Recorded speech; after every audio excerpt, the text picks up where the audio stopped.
بسم اللہ الرحمن الرحیم۔ السلام علیکم۔ کیا آپ کو پتہ ہے کہ ایک ایسی قوم جس پر اللہ تبارک و تعالی نے اپنا دردناک عذاب نازل فرمایا اور اس قوم کے تمام لوگوں کو بندر بنا دیا، اور اس قوم کے لوگ کون سا ایسا گناہ کرتے تھے جس کی وجہ سے اللہ تبارک و تعالی نے ان پر دردناک عذاب نازل فرمایا، اور یہ لوگ بندر بننے کے بعد کتنے دیر تک زندہ رہے، اور پھر ان کو کس قدر دردناک موت آئی۔ جب یہ لوگ بندر بن گئے تو یہ لوگ اپنے عزیز و اقارب کو دیکھ کر ان سے کیا کہتے تھے؟ اور کیا آج کے دور میں پائے جانے والے بندر اسی قوم کی نسل میں سے ہے؟ ان تمام سوالات کے جواب قرآن اور حدیث کی روشنی میں اس ویڈیو میں ہم آپ کو بتائیں گے، لہٰذا آپ سے گزارش ہے کہ آپ ہمارے اس ویڈیو کو پورا ضرور دیکھیے گا۔ انسانوں کے بندر بننے کی ابتدا حضرت داؤد علیہ السلام کے دور سے ہوئی۔ اس واقعے کا پس منظر کچھ یوں ہے۔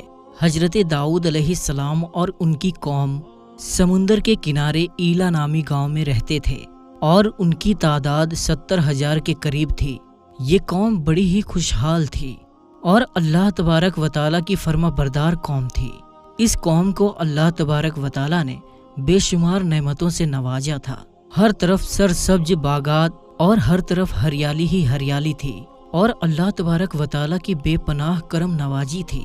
یہ لوگ اپنی زندگی میں بہت خوش تھے۔ حضرت داؤد علیہ السلام کی قوم کیونکہ سمندر کے کنارے رہتی تھی، تو اللہ تبارک و تعالیٰ کا ان پر یہ خاص کرم تھا کہ سمندر کے اس کنارے پر بے پناہ مچھلیاں آتی تھی، جن کا یہ لوگ کاروبار کرتے تھے اور بہت ہی خوشحالی والی زندگی گزارتے تھے۔ جب یہ قوم اللہ تبارک و تعالیٰ کی نعمتوں کی وجہ سے خوشحال ہو گئی تو اللہ تبارک و تعالیٰ کی نافرمانی پر اتر آئے اور طرح طرح کے گناہوں کے اندر مبتلا ہو گئے، اور پھر ایک دن اللہ تبارک و تعالیٰ نے اس قوم کا امتحان لینے کا ارادہ فرمایا، اور حضرت داؤد علیہ السلام کو وحی بھیجی کہ اپنی قوم سے کہہ دے کہ وہ سنیچر کے دن یعنی ہفتے والے دن مچھلی کا شکار کرنا بند کر دے۔ اسی طرح اللہ تبارک و تعالیٰ نے حضرت داؤد علیہ السلام کے قوم پر ہفتے والے دن مچھلیوں کا شکار حرام فرما دیا، اور پھر یہاں سے اس قوم کی بربادی شروع ہو گئی۔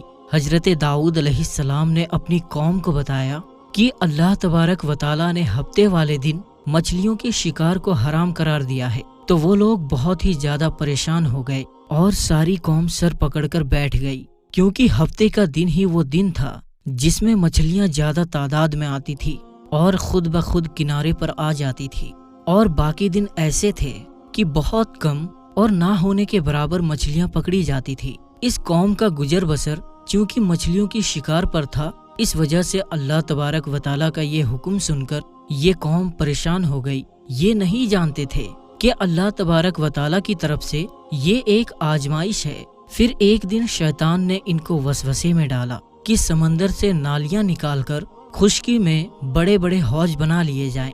جب ہفتے والے دن مچھلیاں آئیں گی تو نالیوں سے ہو کر ان بڑے بڑے حوض میں آ جائے گی، اور پھر اس طرح ان نالیوں کا منہ بند کر دیا جائے گا، اور پھر اگلے دن یعنی اتوار والے دن ان کو پکڑ لیا جائے گا۔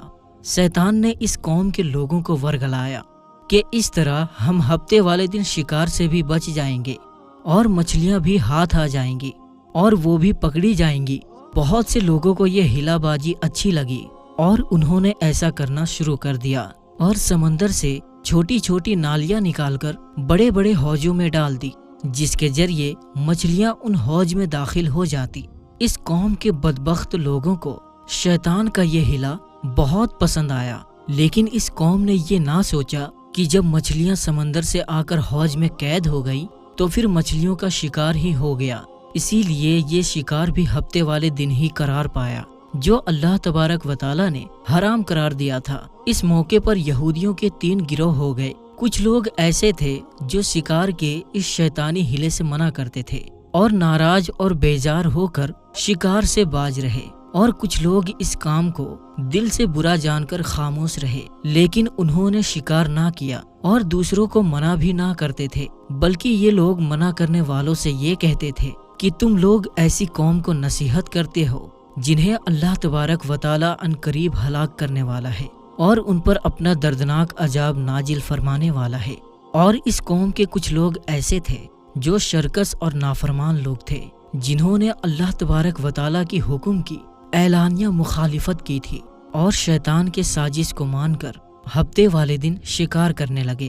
یہ لوگ اللہ تبارک و تعالیٰ کے حکم کی کھلم کھلا مخالفت کرتے اور ہفتے والے دن مچھلیوں کا شکار کر کے ان کو کھایا کرتے اور بیچا کرتے۔ پیارے دوستو، حضرت داؤد علیہ السلام کے قوم کے 12,000 ایسے نافرمان افراد تھے جو منع کرنے کے باوجود بھی ہفتے کو ان نالیوں کے ذریعے شکار کرتے رہے۔ حضرت داؤد علیہ السلام نے ان 12,000 نافرمانوں کو اللہ تبارک و تعالیٰ کے عذاب سے ڈرایا کہ وہ اللہ تبارک و تعالیٰ کی اس نافرمانی سے باز آ جائے، لیکن وہ لوگ باز نہ آئے اور کھلے عام شکار کرنے لگے۔ چنانچہ وہ لوگ جو اس بات کو برا جانتے تھے، ان لوگوں نے اپنے اور ان نافرمانوں کے درمیان ایک دیوار کھڑی کر دی تھی، جس کے ایک طرف وہ 12,000 نافرمان رہتے تھے اور دوسری طرف وہ لوگ تھے جو شکار سے باز رہے۔ حضرت داؤد علیہ السلام نے اپنے قوم کی ان نافرمانوں کو بارہا سمجھایا، لیکن یہ لوگ اپنی نافرمانی سے باز نہ آئے اور اسی طرح اللہ تبارک و تعالیٰ کی نافرمانی کرتے رہے اور شکار کرتے رہے۔ پھر ایک دن حضرت داؤد علیہ السلام نے گجبناک ہو کر شکار کرنے والوں پر لعنت فرما دی۔ اس کا اثر یہ ہوا کہ ایک دن خطا کاروں میں سے کوئی بھی اپنے گھر سے باہر نہ نکلا۔ یہ منظر دیکھ کر کچھ لوگ ان کی دیواروں پر چڑھ گئے تاکہ معلوم ہو سکے کہ وہ لوگ کس حال میں ہیں۔ جب ان لوگوں نے ان نافرمانوں کو دیکھا تو سب کے سب بندر کی صورت کے ہو چکے تھے۔ اللہ تبارک و تعالیٰ نے ان کی نافرمانی کی وجہ سے ان پر اپنا دردناک عذاب نازل فرمایا اور ان کو انسانوں سے بندر بنا دیا۔ جب لوگ ان مجرموں کا دروازہ کھول کر ان کے گھر میں داخل ہوئے تو وہ بندر اپنے رشتہ داروں کو پہچانتے تھے اور ان کے پاس آ کر ان کے کپڑوں کو سونگھتے تھے اور جارو قطار روتے تھے، لیکن وہ کچھ بول نہ سکتے تھے۔ اللہ تبارک و تعالیٰ کے ان نافرمان بندر بن جانے والے لوگوں کی تعداد 12,000 تھی۔ ان 12,000 لوگوں نے اللہ تبارک و تعالیٰ کی نافرمانی کی اور اللہ تبارک و تعالیٰ نے ان کو بندر بنا دیا، جس طرح اللہ تبارک و تعالیٰ سورہ بقرہ میں ارشاد فرماتا ہے، اور بے شک ضرور تمہیں معلوم ہے تم میں کہ وہ جنہوں نے ہفتے میں شرکشی کی تو ہم نے ان سے فرمایا کہ ہو جاؤ بندر دھتکارے ہوئے۔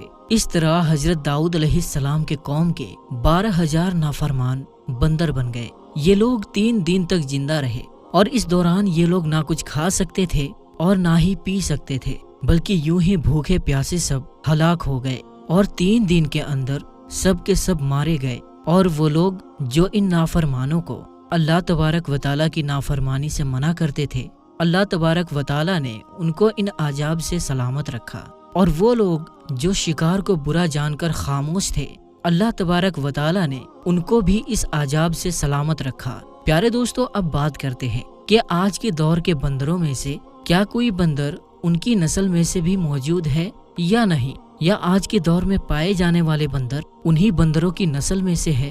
اس کے متعلق روایت میں آتا ہے کہ حضرت عبداللہ بن مسعود رضی اللہ تعالی عنہ سے روایت ہے کہ حضور پاک صلی اللہ تعالی علیہ وسلم سے کسی نے سوال کیا کہ آج کے بندر حضرت داؤد علیہ السلام کی قوم سے ہے، تو حضور نبی کریم صلی اللہ تعالی علیہ وسلم نے ارشاد فرمایا کہ اللہ تبارک و تعالی جس قوم پر عذاب بھیجتا ہے یا ان کی شکلوں کو مشق کرتا ہے تو یہ عذاب انہی پر ہوتا ہے جن پر وہ عذاب نازل ہوا تھا، اور اس کے بعد اللہ تبارک و تعالی ان لوگوں کو ہلاک کر دیتا ہے اور ان کی آگے نسلیں نہیں بڑھتی۔ اسی لیے یہ بات غلط ہے کہ کچھ لوگ یہ سوچتے ہیں کہ آج کے بندروں میں بھی حضرت داؤد علیہ السلام کی قوم کے بندر بننے والے کی نسل موجود ہے۔ ایسا کچھ بھی نہیں ہے۔ وہ لوگ صرف اور صرف 3 دن زندہ رہے اور اس کے بعد سب کے سب ہلاک ہو گئے، اور اللہ تبارک و تعالیٰ نے اس قوم کے نافرمانوں کو صفائے ہستی سے مٹا دیا۔ تو پیارے دوستو، ہم امید کرتے ہیں کہ آپ کو آج کی ویڈیو سمجھ میں آ گئی ہوگی۔ تو میرے دوستو، ویڈیو پسند آنے کی صورت میں ویڈیو کو لائک شیئر ضرور کریں۔ تو ہم ملتے ہیں پھر ایک نئی اور اچھی ویڈیو کے ساتھ، تب تک کے لیے السلام علیکم، اللہ حافظ۔